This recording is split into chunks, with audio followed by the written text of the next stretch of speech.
जिम्मेवारी तो भारतवर्ष की है, भारतवर्ष की तत्कालीन कांग्रेस सरकार जिसमें सोनिया गांधी करता धरता थी। उन्हें ये चिढ़ थी कि नेपाल एक हिंदू किंगडम है और वो मोनार्की को इसके लिए जिम्मेदार समझती थी कि वो कन्वर्शन होने से रोक रहे हैं, ये वो कर रहे हैं। इसलिए वो चाहती थी कि जो राजशाही का तख्ता पलट किया जाए काठमांडू में और एक सो कॉल्ड सेक्युलर सरकार लाई जाए जिसके तहत वहां पे धड़ाधड़ कन्वर्शंस की जाए। बड़ा उनका ये उनकी एक ड्रीम थी सोनिया गांधी की कि वो पूरे नेपाल को ईसाई बना दें, क्रिश्चियन बना दें, कन्वर्ट कर दें, इत्यादि इत्यादि। और इसके चलते जो मनमोहन सिंह की सरकार है उन्होंने काफी इस षड्यंत्र में उस वक्त साथ दिया था। जो लेफ्टिस्ट थे, जो जेएनयू के हमारे पूरी ब्रिगेड थी, लेफ्टिस्ट ब्रिगेड, वो तो नेपाल काठमांडू में कैंप कर रही थी। सीताराम येचुरी तो वहां पे कैंप करके करता धरता बन गए थे नेपाल के डेस्टिनी के, नेपाल के फ्यूचर के। लेफ्टिस्ट रूल लाना चाहते थे, कम्युनिज्म नेपाल में लाना चाहते थे। कम्युनिज्म यानी हिंदू धर्म का तो नाश किया जाए और वहां पे कम्युनिज्म को लाया जाए। ये षड्यंत्र वहां पे किया गया था। 2007 में मैं नेशनल डिफेंस कॉलेज में पोस्टेड था और हर साल हमारी एक डेलीगेशन जाती है हमारे जो मित्र देश हैं उनको मिलने, स्टडी करने, स्टडी टूर होते हैं हमारे। तो मैं स्टडी टूर लीड कर रहा था नेपाल में, 2007 की बात कर रहा हूं।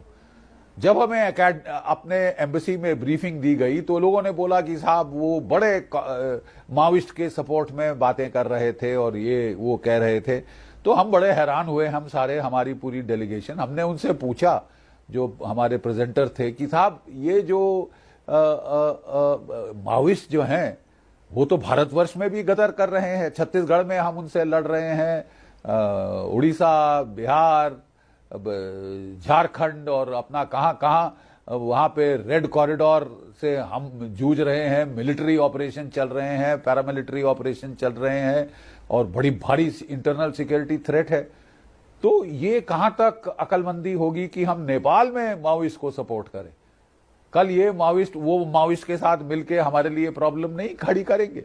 ये तो काठमांडू से केरला तक एक रेड कॉरिडोर बन जाएगी। तो उस वक्त हमें बोला गया कि नहीं नहीं, आप लोग नहीं समझते, ये माओइस्ट अलग है। मैंने कहा सर माओइस्ट तो माओइस्ट हैं, ये माओइस्ट या वो माओइस्ट। तो मैं उस वक्त हम बड़े हैरान हुए। और साहब बड़ी दिलचस्प बात है उस वक्त की, क्या हुआ कि मेरी डेलीगेशन में बहुत सारे ब्रिगेडियर्स, कॉमोडोर्स और एयर कॉमोडोर्स थे। तो नेपाल काठमांडू राजधानी में बहुत सारी गाड़ियां चल रही थी, क्या कहते हैं, हमारे रेड स्टार प्लेट्स के साथ। तो उस वक्त ये कम्युनिस्ट और माओइस्ट बहुत एक्टिव थे। वहां पे बहुत सारी उनको रेड स्टार प्लेट्स दिखी। संयोगवश उसी वक्त एक नेपाल की रॉयल नेपाल देखा गया। तो माओइस्ट ने 2+2 किया कि अरे यहाँ इंडियन आर्मी की डेलीगेशन, वहां पे इंडियन आर्मी अंदर आ रही है। तो वहां पे अफवाहें फैल गई काठमांडू में कि साहब इंडियन आर्मी कू करने वाली है और वो नेपाल को टेक ओवर करने आई है। और एक कारगिल का जो जर्नैल है, जो कारगिल में लड़ चुका है, वो काठमांडू पहुंचा हुआ है पूरी डेलीगेशन के साथ टेक ओवर करने। ये अखबार में खबर छप गई। और जो माओइस्ट ट्रेड यूनियन थी उन्होंने बड़ा हल्ला किया कि साहब ये जो इंडियन आर्मी की डेलीगेशन आई है इसको वापस जाना चाहिए। तो एम्बेसी वालों ने हमको वहां से निकाला, हमारा होटल चेंज किया। और अगले दिन मुझे नेपाल के प्रधानमंत्री साहब जो गिरिजा प्रसाद कोइराला थे उनके पास जाना था। तो जैसे ही वो मेरे को मिले तो वो हंस के बोले, are you the famous Indian army general who has come to take over Nepal. तो हम सब बहुत हंसे उस वक्त, क्योंकि हमको मतलब ये तो बचकानी सी बात थी और बचकाना सा रूमर था। बट ये दिखा रहा है कि वहां हालत क्या थी नेपाल में। उस वक्त मैंने क्लियरली अपने लोगों को बोला था, अपनी रिपोर्ट में भी लिखा था कि हम माओइस्ट को नेपाल में लाके सेल्फ गोल कर रहे हैं। कम्युनिस्ट चीन के ज्यादा सक्के होंगे और हमको आगे जाके प्रॉब्लम्स हो सकती हैं। अफसोस कि मेरी भविष्यवाणी तकरीबन खरी बैठी है और अब नेपाल में जो है वो फिर से गदर हो रहा है, फिर से चर्न हो रहा है। अरे साहब, नेपाल ने तो एक बार कहा था कि हम भारत के साथ विलय होना चाहते हैं। जो राजा थे नेपाल के, उन्होंने कहा था, नेहरू जी ने उसे ठुकरा दिया था। अब नेपाल आजाद देश है। It was the only Hindu kingdom in the world.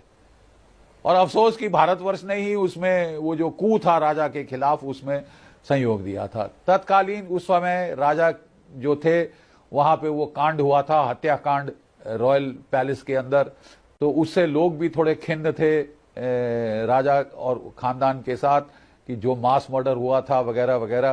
तो लेकिन तब से लेके अब तक मैंने देखा है कि लोगों की परसेप्शन बहुत बदल गई है। अब लोगों ने डेमोक्रेसी को आजमाया है, लोगों ने देखा है कि साहब डेमोक्रेसी वहां पे जो है बड़ी बुरी तरह से ऑपरेट की गई है। वो जो पॉलिटिशियन चिल काऊ उनकी बंदी नहीं हो रही। 17 साल में 15 सरकारें चेंज हुई है, कोई स्थिरता नहीं, कंटिन्यूटी नहीं, करप्शन बढ़ी जा रही है, हदें पार कर रही है और अनएम्प्लॉयमेंट बढ़ी जा रही है। ऊपर से कन्वर्शन का ये जो तमाशा है ये इतना बढ़ रहा है कि नेपाल के हिंदू समुदाय को, बौद्ध समुदाय को अब खतरा लग रहा है कि उनका वजूद का क्या होगा, उनकी आइडेंटिटी का क्या होगा। तो साहब इसके चलते हम लोग को अब ये देखना पड़ेगा कि आगे आगे होता है क्या। Nepal is a crucial country, crucial buffer state between India and China, और हम अफोर्ड नहीं कर सकते कि वहां पे अराजकता हो, वहां पे गदर हो और जो भी है वहां पे जो wishes of the people of Nepal हैं वो पूरी तरह से उनको ही प्राथमिकता दी जानी चाहिए। बड़ी अजीब चीज जो हुई वो है कि नेपाल के आर्मी चीफ का एक कथित बयान था कि हम सरकार की फौज नहीं, हम तो जनता की फौज है, जनता जनार्दन की फौज है और जो जनता जनार्दन चाहेगी वही होगा। नेपाल के राजा को सुझाव दिया गया था कि वो जाके लोगों से मिलें, संपर्क करें। उन्होंने बहुत टूरिंग की है नेपाल में और बड़ी बड़ी रैलियां हुई हैं तमाम शहरों में नेपाल के, चाहे नेपालगंज हो, चाहे तेराई का रीजन हो। अभी वो वेस्टर्न नेपाल से वापस आए थे और जब वो आए थे कोई 4-5 लाख लोगों का हजूम उनको रिसीव करने गया था काठमांडू की एयरपोर्ट पे, और उनको तो वो चाहते थे कि ला के नारायण हट्टी पैलेस में लाएं और जबरदस्ती इंस्टॉल कर दें। वो तो राजा साहब ने कहा कि नहीं, मैं कोई गैर कानूनी चीज नहीं चाहूंगा, हम लॉ एंड ऑर्डर को भंग नहीं करेंगे, तोड़ेंगे नहीं। उन्होंने काफी वो